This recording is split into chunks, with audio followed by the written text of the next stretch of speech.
Mhm. What?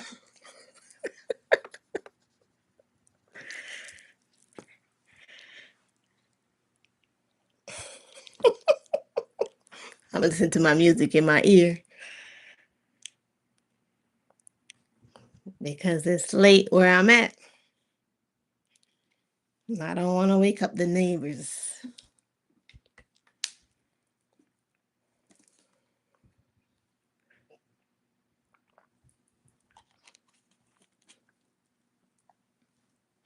Give me the good work where you wine pan.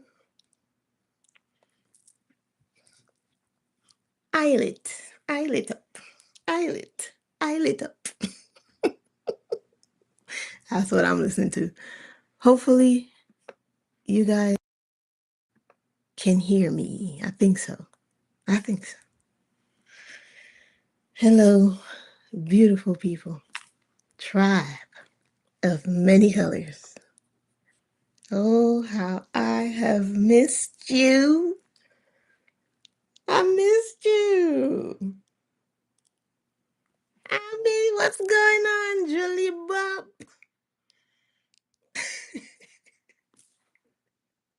Did you finish eating dinner? Was it good?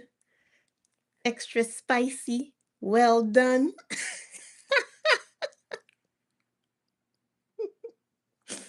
Ah, what's up, going, Starling? How you doing? You still taking flight?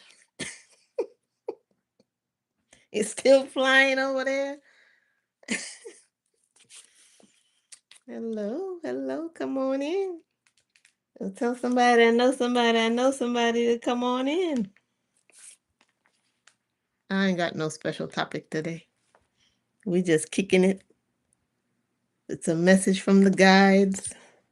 See what they want to come through. Checking up on everybody to see how they doing. Listen, I done came on here. Stalin said, nope, playing a drop off radar in the sea. I ain't never seen so many planes fall out the sky. I said, listen, that sun, man, that sun's not playing. There's just going to be a combination of things that's going to bring you to a grand finale. You hear me? This finale about to be grandiose. Everything is going to start aligning and moving rapidly. You notice time is off? Have you noticed time feel like it's off? As soon as you wake up and you take 2 turns, it's afternoon. Before you got all these plans to do everything, it's night. You got to be in bed. You're sleeping, you're either not sleeping, and before you know it, it's morning again. Time is speeding up. It's speeding up. It is speeding up. So you got to get on the good foot, get some good shoes, because this full moon ain't playing. It's funny because I went outside today and it was pink. There's a lot of pink energy around the moon. Pink clouds, pink hues. It's got pink vibration. And people think pink is like soft, healing energy. It is, but pink is change. Change is coming. So get ready for changes. Changes. Let's read something from this real quick. Women of Myth by Jenny Williamson and Jen McMenemy. I hope I'm saying that right. Let's flip through here and get a goddess to start this off. Let's see who want to say something. Who's got a message? Huh. Interesting. Splinter, and look at that moon. Splinter Foot Girl. I haven't read this one yet, so I don't even know what this is. Let's see. Splinter Foot Girl, or the Arapaho Star Maiden. aka Foot Stuck Child. Hasik Tasisan. Hasik Tasisan. Hesi Teisiso. Those are all the different names for her. Her appearance. Splinter Foot Girl is described as a beautiful young Native American girl. Her symbols, the Pleiades. She and her fathers are said to have formed this constellation, making up the 7 stars. Splinter Foot Girl is central to the traditions of the Arapaho people. Her story is one of struggle and transformation. Prior to European colonization, the Arapaho were farmers who harvested crops and hunted buffalo on the Great Plains. However, due to the aggressive expansion of Europeans, they were forced farther westward and into a lifestyle that involved moving around frequently to hunt buffalo. They began living in homes of buffalo hides that could be quickly assembled and disassembled. They were able to pack up their belongings and move their entire communities within hours if necessary. Many people lived in smaller groups and went out together as hunting parties. And that is where Splinterfoot Girl's story begins. Hers is a story of a girl traveling to the ends of the earth to be free of relentless suitors. Between the lines of this story, you can see the tale of a people driven to the ends of the continent by the oppression and greed of European settlers. So, what's her story? Splinterfoot Girl's story begins, as you might imagine, with a splinter. A large group of people were out hunting. Many of them grew tired and went home. But 7 young men decided to journey on. When one of their party grew too tired to go any further, they made camp. One day while out hunting, one young man scraped his leg on a thorny bush. It swelled up, and he had to stop hunting for days. Then the wound on his leg burst open, and out came a baby girl. The men called her Splinterfoot Girl because she had been born from the splinter in a man's leg. The men grew to love the girl. They took turns looking after her and raised her as their daughter. They taught her to hunt and survive. Rumors of Splinterfoot Girl's beauty spread across the plains, and soon suitors began to ask for her hand in marriage. First came Bone Bull. He sent a variety of birds to the young men to plead his case for marrying the girl. At first, the men rejected Bone Bull's proposal. Splinterfoot Girl was too young, and they didn't want to let her go. But Bone Bull became more and more insistent until finally the fathers agreed. The only one happy about this marriage was Bone Bull. Splinterfoot Girl was miserable, and so were her fathers. So the fathers made a plan to bring her home. They managed to get the support of local animals, including flies, birds, moles, and badgers. Finally, a mole and a badger worked under the cover of darkness, digging a hole that would allow Splinterfoot Girl to escape her husband. Splinterfoot Girl crawled through the hole and was reunited with her fathers. but they knew that they could not celebrate for too long because Bone Bull would come looking for his wife. So they ran, looking for a place to hide, but whenever they stopped, the land refused to shelter them because of its fear of Bone Bull. Finally, they reached a cottonwood tree. The tree told Splinter Foot Girl and her fathers to climb up high into its branches and rest. It would not allow Bone Bull to harm them. Eventually, Bone Bull arrived at the foot of the tree looking for his wife, but the tree refused to give up the girl. Bone Bull bellowed in rage and charged the tree, which proved to be a terrible idea. He got his horns stuck in the wood, and one of Splinterfoot's girl's father shot and killed him, putting an end to that marriage. But word soon got out that Splinterfoot Girl was now single, and merciless men who was a rock.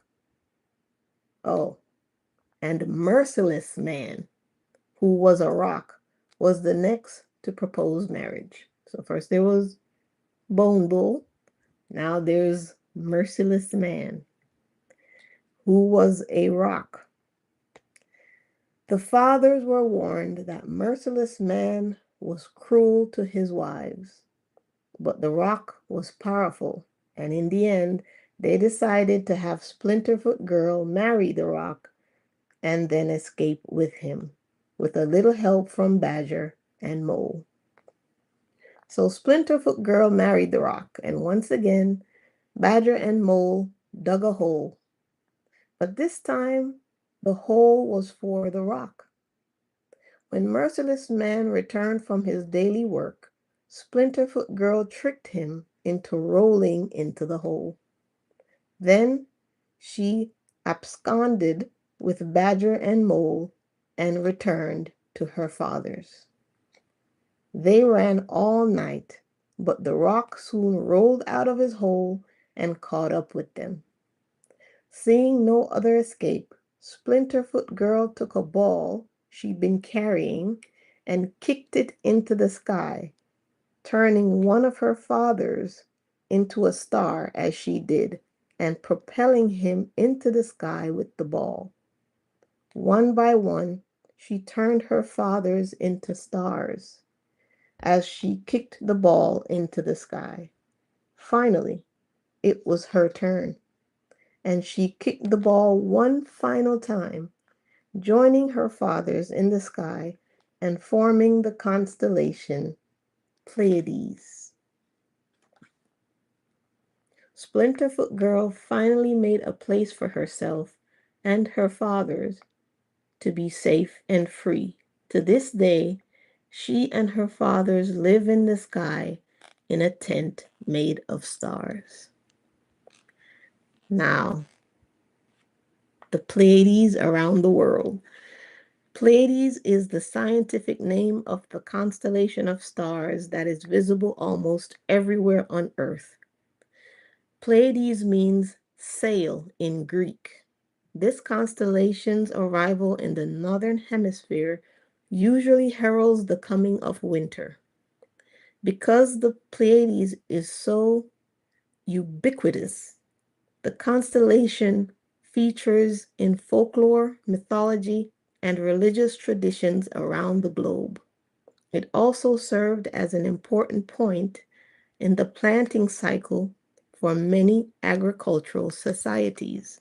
For example, in the Mediterranean, the arrival of the Pleiades in the morning sky before sunrise meant it was the navigation season when it was safe to sail. So in the Mediterranean, they knew it was safe to sail when Pleiades arrived in the morning sky before the sunrise. In Europe, the Pleiades culmination when it reaches the highest point in the sky, coincided with a Druid festival at the end of autumn. It was believed that this was when the veil between the worlds was at its thinnest, giving rise to mythology surrounding Halloween and Samhain, during which ghosts and supernatural beings cross over into the mortal realm. The Zuni of New Mexico marked the arrival of the Pleiades as a sign that it was time to begin planting.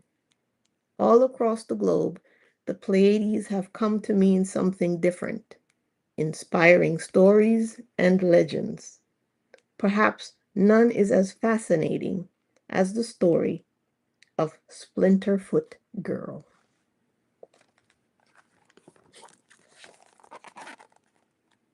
There's the picture. Now, you got to read between the lines of any story, right?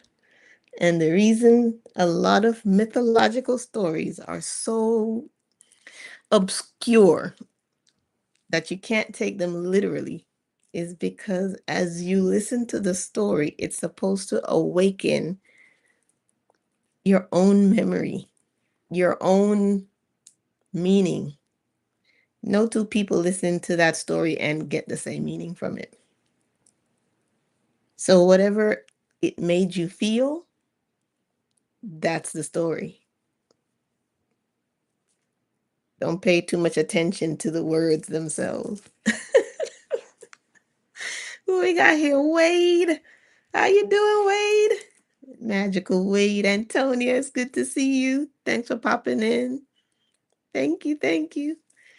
We just finished reading Splinter Foot Girl, who was born from a wound on a leg. That's very symbolic, right? Sometimes we are who we are because of our wounds and the wounding from where we came from.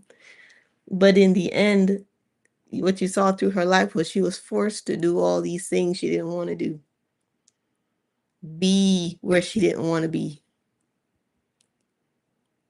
And yet, with the help of nature and the animals, she found a way not only to escape all those situations, but to rise above them by being in the stars. So it doesn't always mean that our escape is into the heavens. A lot of stories talk about the heavens because it just means to be higher than your problems, rising above them so much that it's as if you're gone out into the heavens. So it's just showing your ascension away from everything that's ever held you back, everything that's ever caused you pain. When you rise above it, you go so far, it's like you're out in the stars. But remember, all of the universe is within. Okay? Don't ever stop looking there. All right. Let's go through some messages real quick. Number one, first of all, sorry about that. How did I come to all of this? Because I drank that goddess water here on damn YouTube and reset my whole damn life. I've been the same since I drank that water. I'll tell you right now, I have not been the same since I put my intention out there and drank that water on this damn YouTube. When I tell you my life hit reset, I lost my voice. I couldn't talk. My battery went down to zero. Like when you run an electronic, your phone or your computer for so long and you never really ever shut it down. You might just log out. You might just flip the screen down, especially your phones. When's the last time your phone actually went off and restarted? Sometimes you got to do that to keep all the things running smooth and clean. And your body, being a very, very amazing cosmic machine, needs to do the same thing. So sometimes your body has to go into a reset, which you usually experience as sickness, because that's the only way for the universe to slow us down. Sometimes we get sick. so we can hit a complete reset, reboot, and awaken with new understandings. Sometimes when you gather all that stuff that's going to have you evolve, you go through a bit of a shutdown so it can all find its place. And then when you boot back up, you're about to take off, man. And this is happening now. I reset. And what started happening after I drank that water? My dreams. Okay? Dreams are about to be different. I don't know if it's happening for you already, but your dreams are about to be crazy real. Okay? You're going to start meeting people from all over the world in your dream space. You're going to start recognizing souls before you meet them physically in the dream space. You're going to work out a lot of your anger, a lot of your frustration, hurt, traumas in the dream space. Because as a lot of us awaken, which is happening rapidly now, a lot of us are awakening because once you're awake, you don't go back to sleep. Once you have awakened to truth, it's just truth now. You just operate from there, right?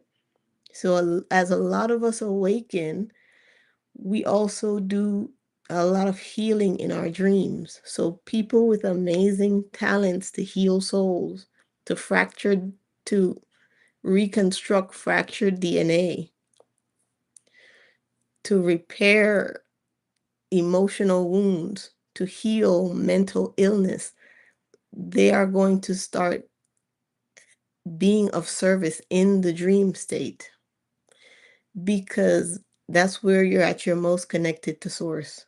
And for a lot of people, they are so damaged that they can't accept healing in the awakened state that they're in. Their minds, their egos, the blocks, it won't let it through.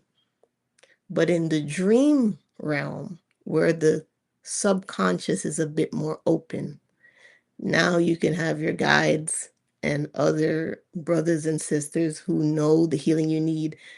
All of us are going to start coming together and helping people to heal in the dream space. So you're going to start hearing a lot of people talk about amazing things that's happening in their dreams, and they're going to awaken from their dreams and just start being different. Because when you start to shed heavy layers in the dream state, it changes how you respond when you wake up. And it's for a lot of souls, it's an easier way to process things in the dream state. It's kind of like as you get older and you want to build muscle, it's not always a good idea to go hit the gym and start pumping weights, right? Body is a little bit more fragile, bones a little bit more fragile. So a lot of exercise for elders tend to be gentle walking and a lot of physical activity in water because being in the water helps to reduce the pressure on the bones and the muscles. So it allows you to have the full exercise, but with half the effort because the water lends you some support, but you're still working your muscles. So then when you get out of the water, you feel like you ran 10 miles, right? But you were just bouncing around in water. The dream state is like that. The water is your consciousness, your subconscious. And as you bounce around and heal in the dream space, now when you wake up, which is the coming out of the water, you're going to probably feel fatigued. You need to go through some deep healing, work some things out. But it was just easier to work it out there in that space. Okay? So look for your dreams to start being real, real healing. All right, next message. A little meditation goes a long way. And it does. Just 5 minutes. Because we're in that winter space, we're in that thin veil space, and these other realms are pressing on ours. This is not oh, I think I feel something. No, it's almost like these realms are going to start really bleeding into each other. And it's just going to be open season on all these energies. And we're just where you are is the group you're going to be with energetically. You're just going to find yourself being with the group that resonates with you. So if you're not happy where you are, just change your resonance. And a little meditation helps with that to keep you aligned. You don't have to do a lot because we're moving so fast. Just a little bit of what you do more consistently goes a long way this time. It's like when you drive a car really, really fast. You don't have to turn the wheel as hard as if you're going slow, right? If I'm going 20 miles an hour and I have to turn around a corner, I probably have to really crank the wheel. But if I'm going 150 miles an hour, how hard do I need to turn that wheel? Just a little bit. Let's just do just a little bit. Starling says, my dreams been crazy for the last 2 nights. Yep, that's about to start happening. You're going to start meeting some amazing beings in your sleep.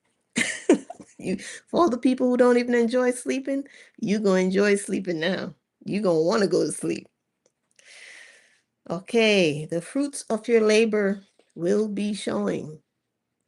If you've been working on yourself, you're going to start seeing that improve in your relationships with your children, with your significant other, with your coworkers. It was always about you. Just keep working on you, right? And the fruits of your labor are going to be reflected in everything you do. I think Yolanda Marie did if you watch Yolanda Marie, I know sometimes we share some of the same subscribers, but she put a post out about the external things really reflecting what you do inside. You're going to really start to see the fruits of your labor. Things are just going to be not as difficult. You're not going to worry as much. You're going to find yourself with a lot more ease in life.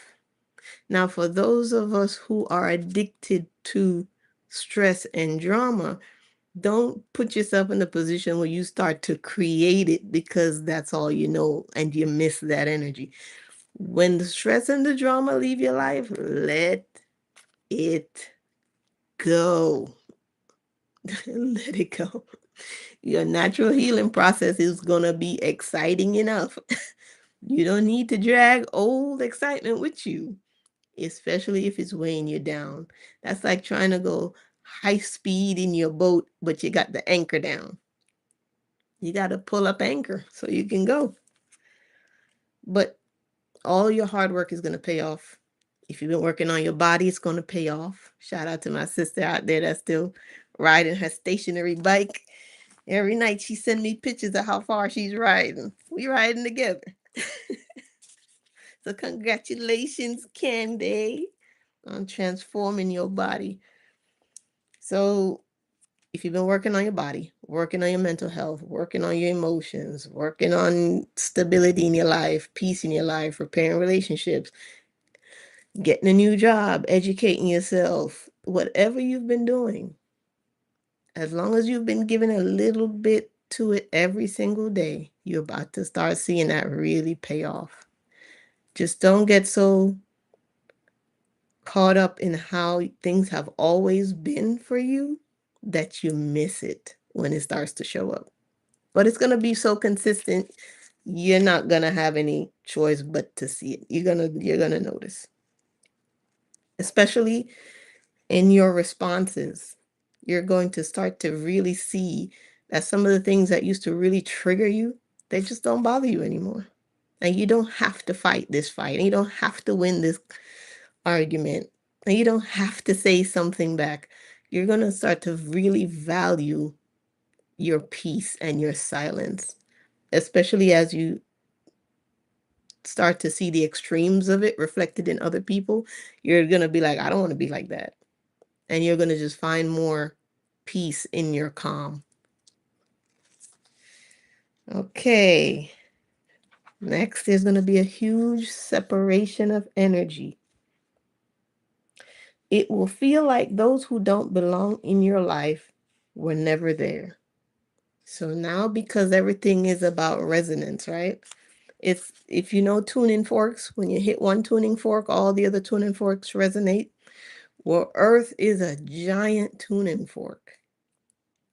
And you know she's about to hit, she's about to strike, she's about to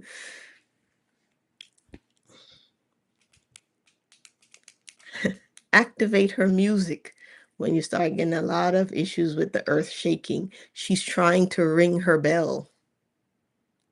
And when she rings that bell in connection with the sun's energy, they're influencing each other. As the sun sends out its solar flares, the earth absorbs that energy and she wakes up, and then she vibrates and the sun responds. It's symbiotic relationship. So she's trying to ring her bell, and when she does, she's going to be this giant tuning fork.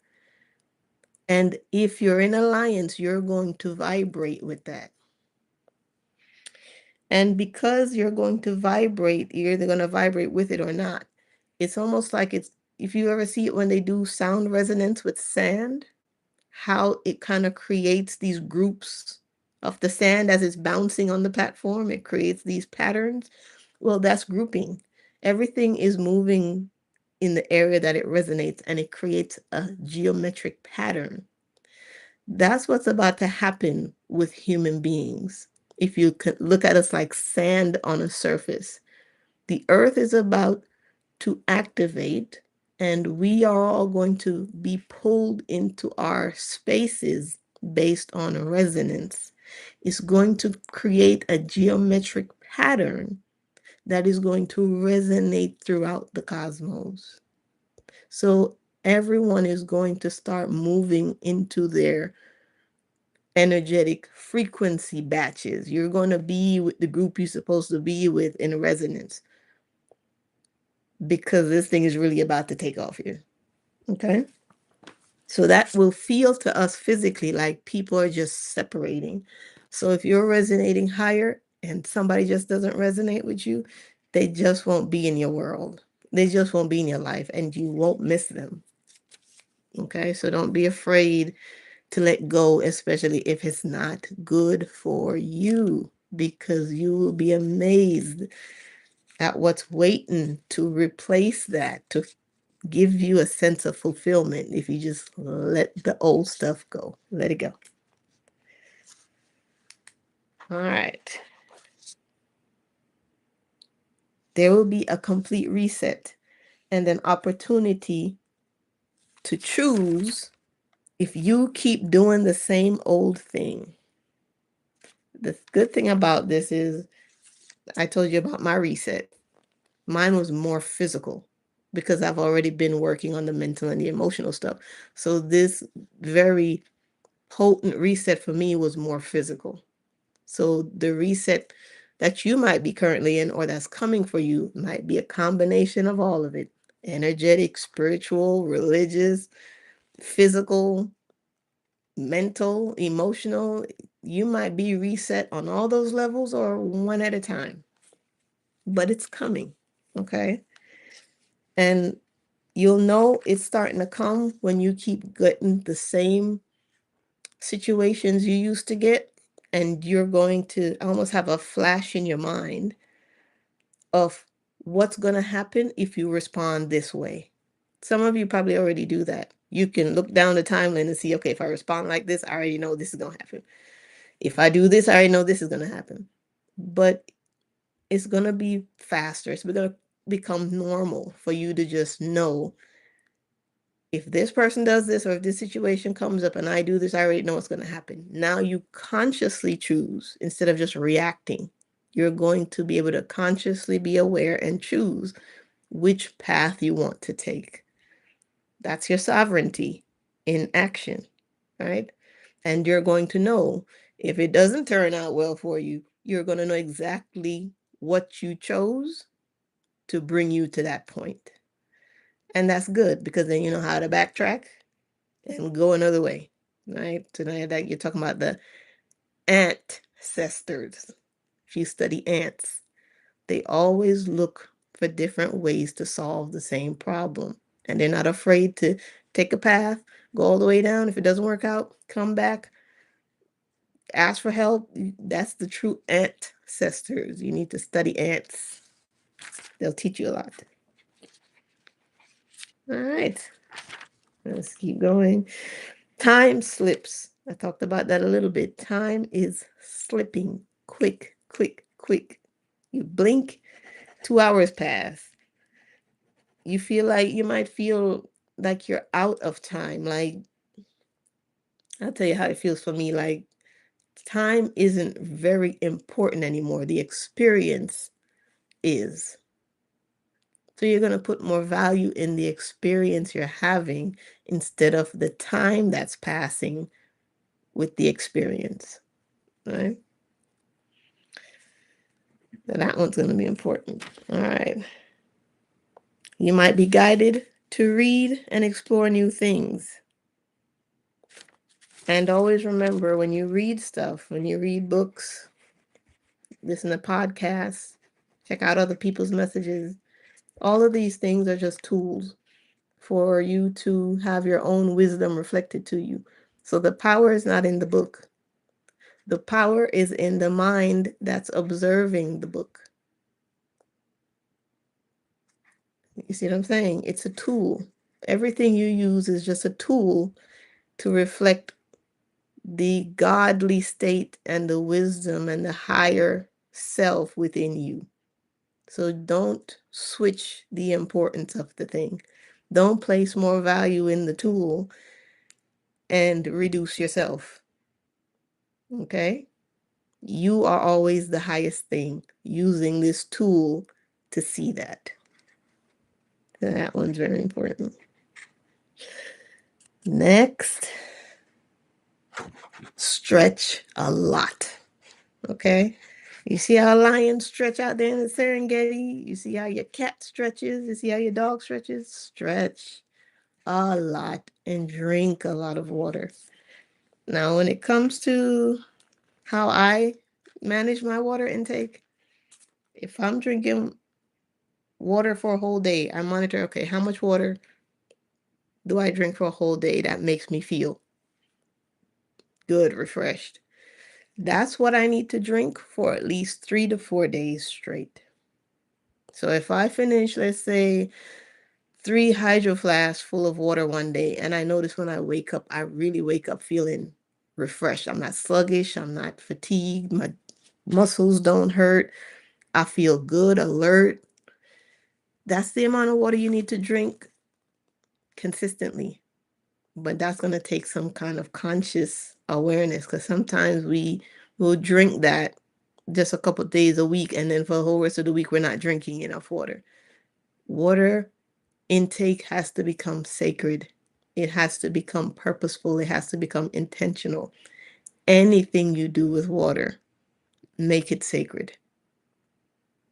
That's my guidance for me. Everything you do, you're washing your hands, you taking a shower, you pouring it to cook your food, you're mixing up something for your baby for them to drink, you serving drinks or refreshments to someone who's visiting you, anything you do with water.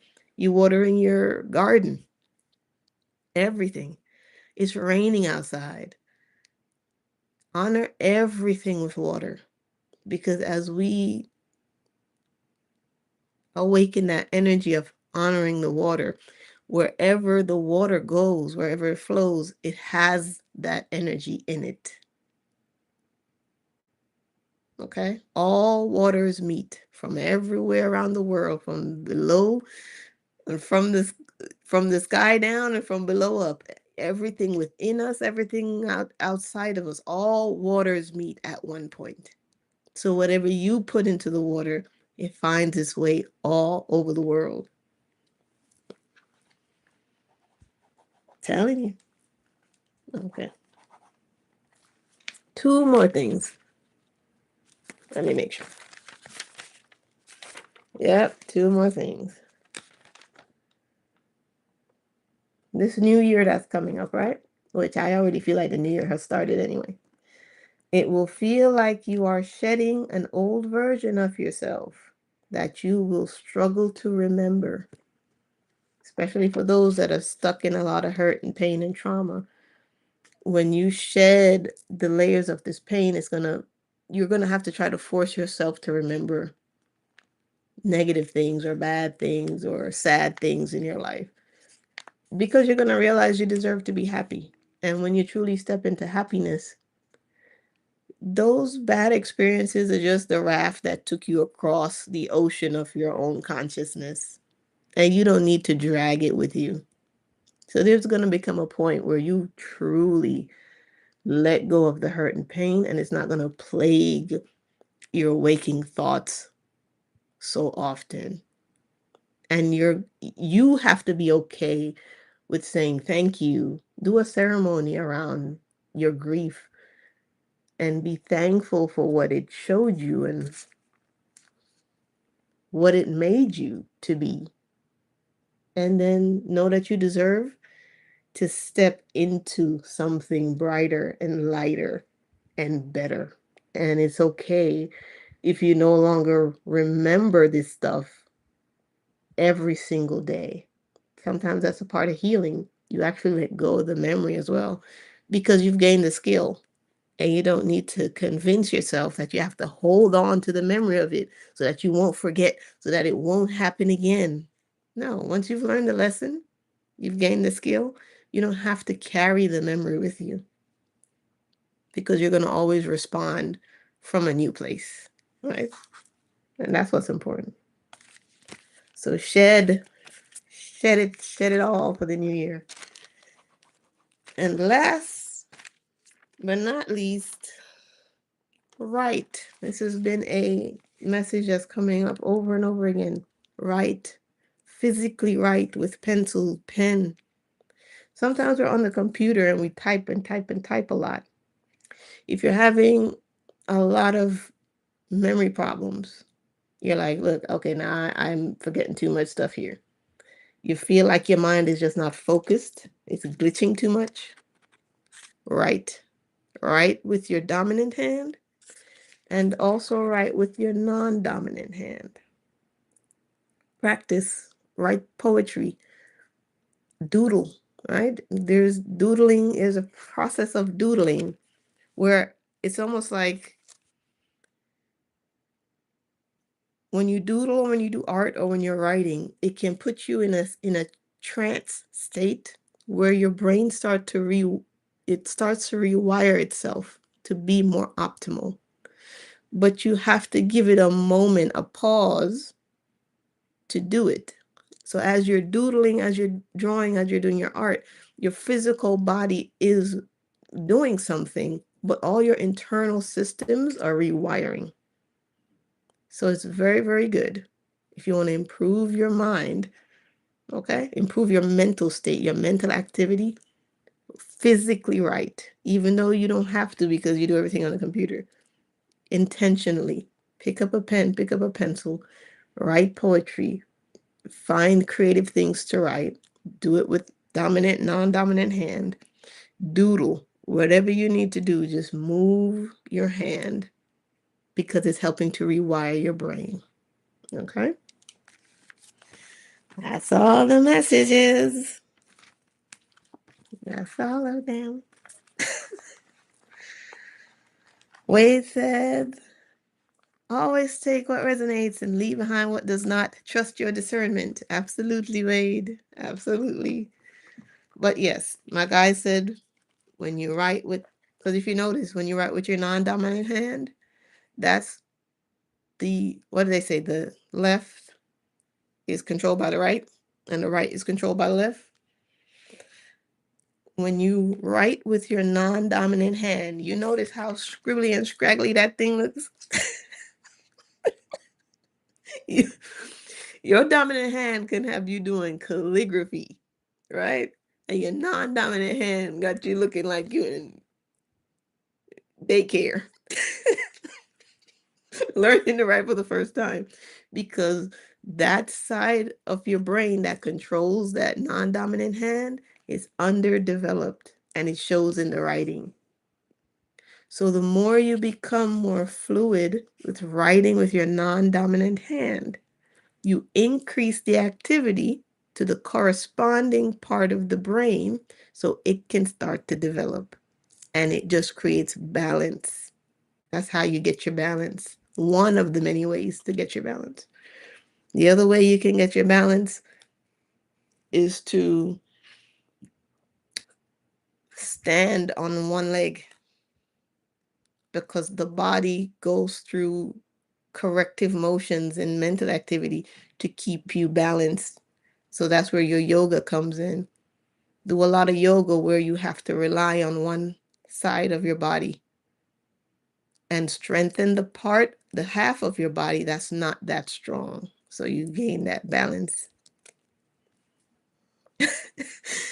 Starling says, exactly. My writing will look like a kindergarten kid on too much sugar. I love it. I love that. All right. Let me close out with some cards and then we wrap it up.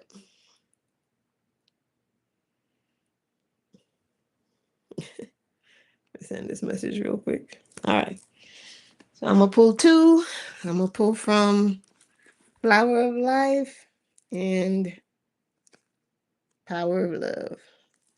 So there'll be a message there for you somewhere. Let's get it. Close it out. I won't pack that too high. All right, let's go. Power of Love.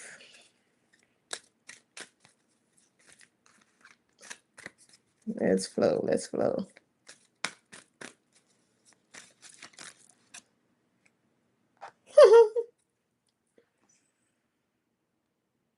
What? What? Come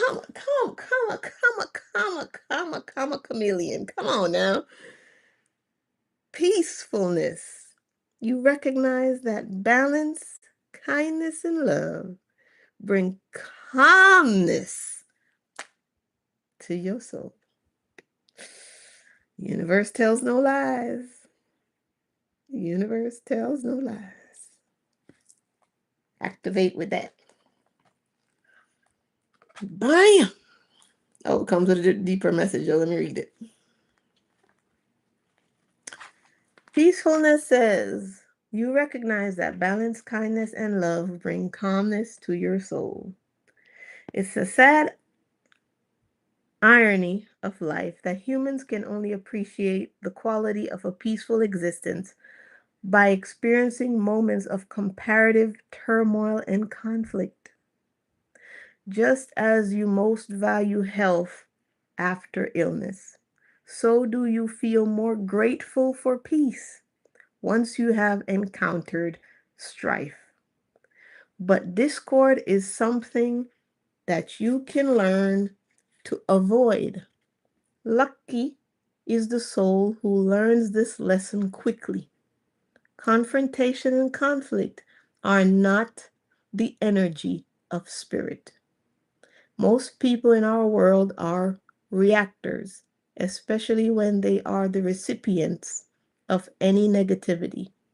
They align more with an eye for an eye than turn the other cheek.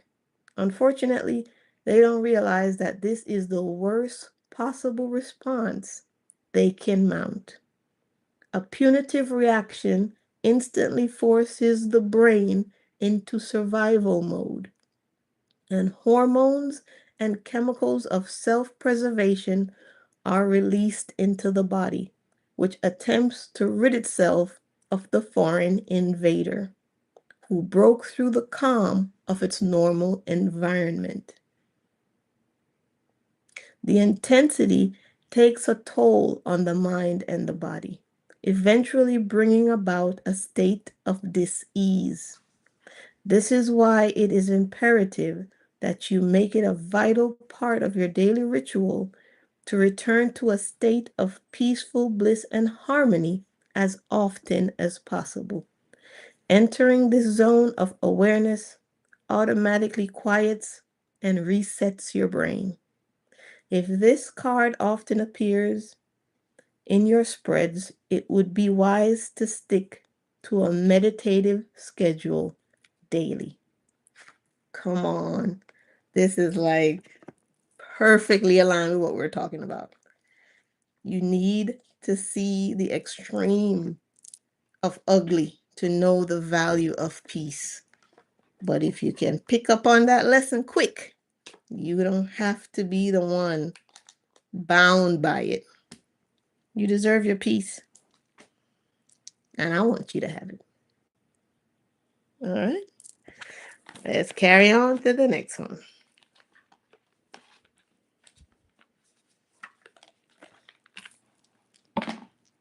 All right. Let's see.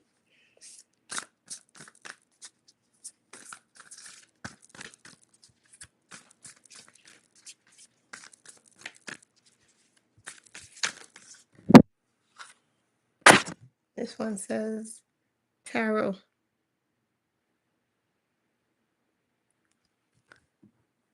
It says, I take this off again. A tarot reading will inspire, give guidance, and create new paths for you. A reading is objective. There is no external authority deciding if you have been good enough to be rewarded or bad enough to have something taken away. For everything in the outside world is a reflection of the inner. Allow a reading to be what it is, objective material flowing from your higher self to alert you to the truth and essence of you. A reading can show you where your life potential is. However, if you are not willing to make the changes that are being shown to you or have brought you to have a reading, then nothing will change. Each experience gives you the opportunity to move away from fearful thinking. You have the potential to be whomever you want to be. So, did you go get a reading recently? Something's been calling you to tarot cards? Maybe it's just these readings. That the whole external world is a reflection of your inner state and the importance of returning to that state often, even if it's just for 5 minutes. Find that peace until it builds and builds and builds and builds. And then you are walking in your meditation, not running to it for refuge. You become it. That's the same thing with yogis, right? There's people who do yoga, and then there are yogis. If you do yoga, you just do the practice of yoga for whatever it gives you. But then there's a point where all of your yoga becomes who you are. You're just going through the physical motions to embody what it is. And then you become a yogi, right? So you become what you practice. So practice peace and you will become peaceful. All right, we're going to leave it there. Thank you, thank you, thank you. I appreciate you so much. Antonia, you getting on tonight, or have you not decided on your schedule? I know Antonia sometimes goes on, but you're probably taking a break for a while. But she completed her 50 days with going live, and that's fire. I'm really proud of you for doing that. I'm pretty sure you left a path to show people that, hey, you can do it. You can start your channel. You can start teaching. Make sure you embody what you're going to teach before you teach it, because that's what makes people stick around when they see what you believe working in your life for you. That's the sell. It's never what comes out of your mouth. It's you being the living example of what you believe. That's what people are going to love. So shout out to you, Antonia. You're doing a great job. And anybody else who wants to start your channel, go for it, man. These next years are going to be crazy anyway. Just go ahead and blend in with it and do your thing. All right. All right. She's going on now. All right. Head over to Antonia. I'll check you out. I'll be there. Love and appreciate you guys. Thank you. Thank you. Thank you for kicking it with me. You could have been anywhere else. I love and appreciate you. And if you're watching on the replay, thank you. Okay? Thank you. I love you. Bye. Antonia, Starling, Wade, Julie Bop, and whoever else was watching but didn't jump in on the comment. Love you. Bye.